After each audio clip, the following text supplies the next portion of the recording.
first slide, very complex slide, that I will not have enough time to explain. I'll try to take some concepts to illustrate a quite different way, a complementary way of conceiving the epidemic of chronic disease that we are witnessing all over the world.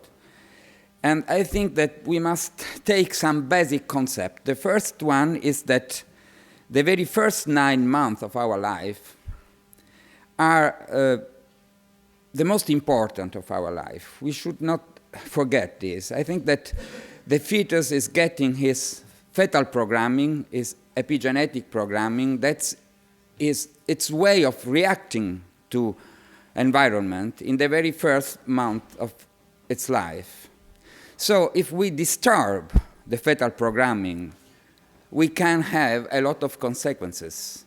And we must consider that the embryo and the fetus are organisms quite different from child and adults, and that the fetus is a lot of differentiating cells and an environment, which means pollutants and electromagnetic fields, can interfere with these cells, differentiating cells, in a quite different way. So I think that perhaps we must try to look at epigenome and epigenetics in a new way. Epigenetics is not a part of genetics. Epigenome is not a part of DNA. It's the contrary. The DNA is a little part of a complex network, which is the epigenome, which is continually reacting and changing owing to the information that we get on it. So the way of considering diseases must change. We must conceive a complementary paradigm of pathogenesis and carcinogenesis, in which the epigenome and the fetal programming and the programming of our cells is continuously changing because the environment is changing too quickly. So in this way, the first concept is that we are currently facing a paradigm shift in biomedicine. We have considered for 50 years that DNA as the code and the key project for the assembly of our phenotype. Now we must consider that our phenotype is rather the result of the interaction between the information coming from the environment and the information deeply inscribed inside the DNA.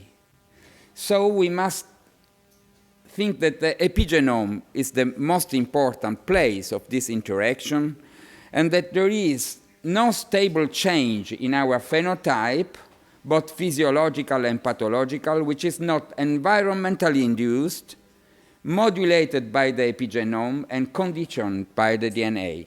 The DNA is only the dictionary. It's not so important as we have thought for a half century.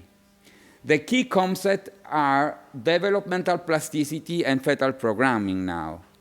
So the fetus can program itself for life in a predictive and adaptive way, owing to the information he is receiving.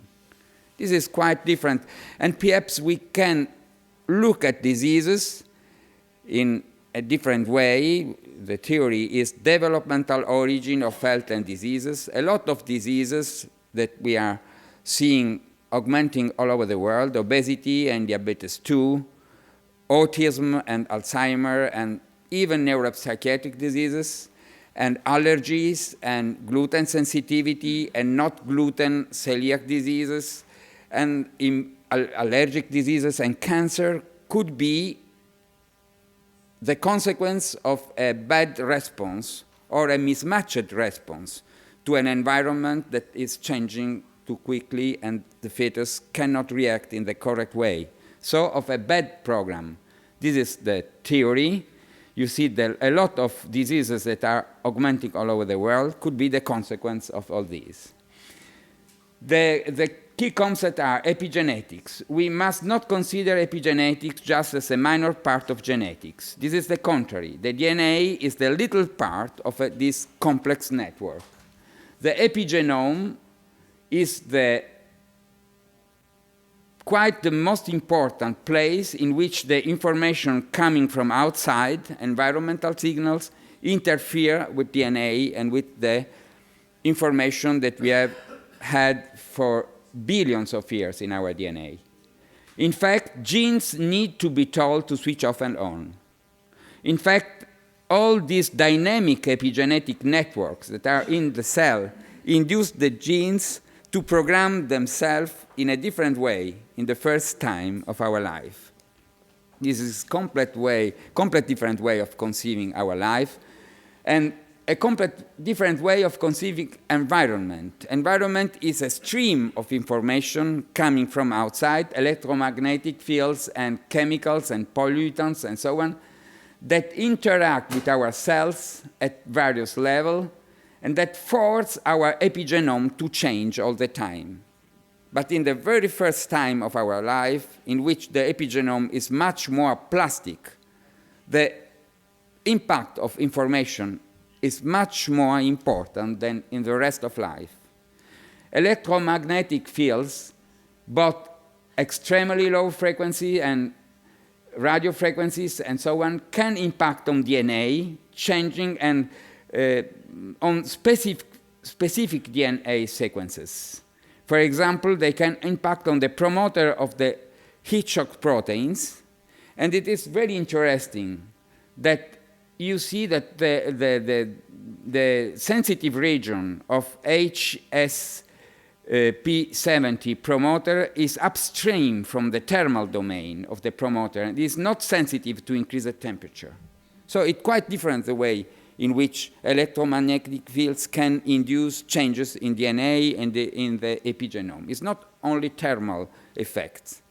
But the most important thing to remember is the fetus is particularly vulnerable to changes in the external and internal environmental, owing to its capability and its necessity to define its epigenetic setting in a predictive and adaptive way. This is perhaps the most important way of conceiving all this. We are a clone of cells in which all the cells get their DNA from their parents, but the epigenome changes from the first day owing to the information coming inside to the fetus. That's why a neuron is completely different from a lymphocyte. They have the same DNA, but they have a very different epigenome, only because they have been informed in a different way in these 9 months of life. And if all this is disturbed by electromagnetic fields or by chemicals, the epigenetic set, the epigenetic problem is probably disturbed for all life. So, some researchers and scientists and Belyaev have shown that this is very important, that the strongest microwave effects are always observed in stem cells, which means in not differentiated cells, which means in fetus. In fetus, we have the maximum of reaction, of changes, of epigenetic changes, owing to exposure to electromagnetic fields. For example, very recently, some researchers have found that exposure to high radiofrequency radiation impairs neurite outgrowth of embryonic neural stem cells, disturbing the connectome instruction. And the same, other researchers have found the same from extremely low frequency electromagnetic fields that affect transcript level, which means transcription, expression of genes, of neuronal differentiation related genes in embryonic neural stem cell, which means that the connectome, the way in which we construct our neural networks, is disturbed by electromagnetic fields in the very first time of life, which means in the 2 last months of our fetal life and in the 2 years of our life after birth, in which we have synaptogenesis, which is the most important way of considering the construction of our neural of our brain, of our connectome. A lot of pollutants, a lot of chemicals, but electromagnetic fields too can disturb the migration of neurons and the synaptogenesis in the very first time of life. The brain grows in the fetus at an amazing rate during development. At times during brain development, 250,000 neurons are added every minute. And every neurons, when we at birth, almost all the neurons that the brain will ever have in our life are in place. And we have 30 billion neurons at birth. And every neuron have already 2,000, 200, 2 or 3,000 synapses at birth. So if we don't understand that the most important problem of our life is in the last 2 months of our fetal life, we cannot interfere with this augmentation of a lot of diseases, perhaps to the new environmentally induced diseases. It's not only the chemical burden passing from our mother, which is absolutely very important. We have a lot of persistent pollutants in the blood coming from placenta, but also the exposure to electromagnetic fields. This is scientific reports of Nature. A growing overload of electromagnetic radiation is adding to chemical toxic burden. We demonstrate that the fetal exposure to high frequencies radiation from cellular telephones lead to behavioral and neurophysiological alteration that persist into adulthood. Because electromagnetic fields can change the synaptogenesis, and we have an augmentation of glutamatergic synaptic transmission, which means that the child can have anxiety for life, not only at the beginning of life. You must look at there is not enough literature about the way in which electromagnetic fields and chemicals interact and can give a lot of effects, but we must consider that this is the reality, that we are exposed continuously to all these kind of pollutants. Cognitive impairment and neurogenotoxic effects in rats exposed to low-intensity microwave radiation, and alteration of cognitive function in rats after long-term microwave exposure. You see, there is a lot of literature, recent literature, that show all these. Many studies indicate a relationship between exposure to microwaves and permeability of the brain-blood barrier, cerebral blood flow, stress response, neuronal damage, and so on.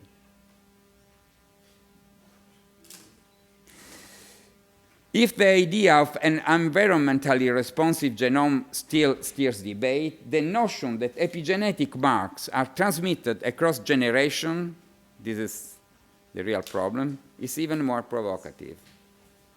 We have thought that sperm was only a vehicle for DNA. It's not true.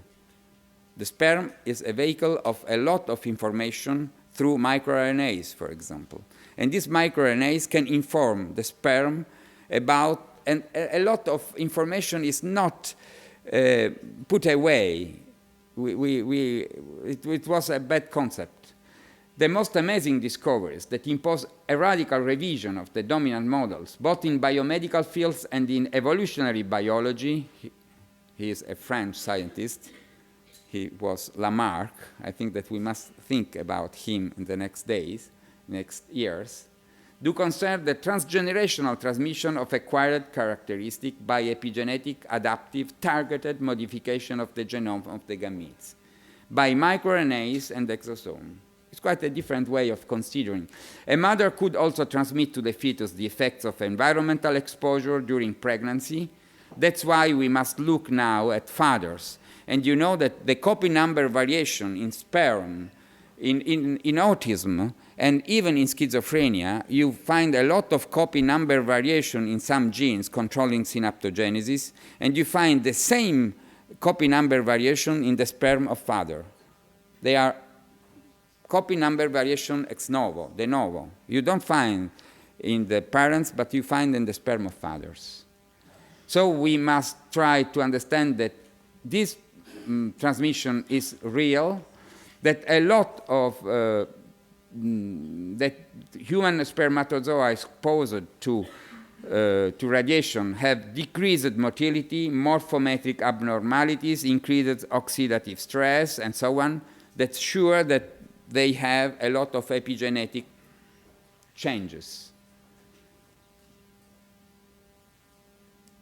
For example, if you look at testicles, you can find in sperm, for example, plasma exposed to cell phone radio frequencies. You can find plasma membrane that becomes leaky and porous to proteins, cytoplasmic mitochondria that generate excess of ROS, nuclear DNA and chromatin that undergo breaks and damage, and so on. So all this means that the variation in our phenotype are not genetics, not only genetics, but genetics is only a little part of this variation. The disturbed fetal programming by a lot of inducers, electromagnetic fields, chemicals, maternal stress, and even exposure of parents and of father can have a great role in this transition, in this epidemiological transition. The problem is that a new scientific truth does not triumph by convincing its opponents and making them see the light, but rather because its opponents eventually die and a new generation grows up that is familiar with it.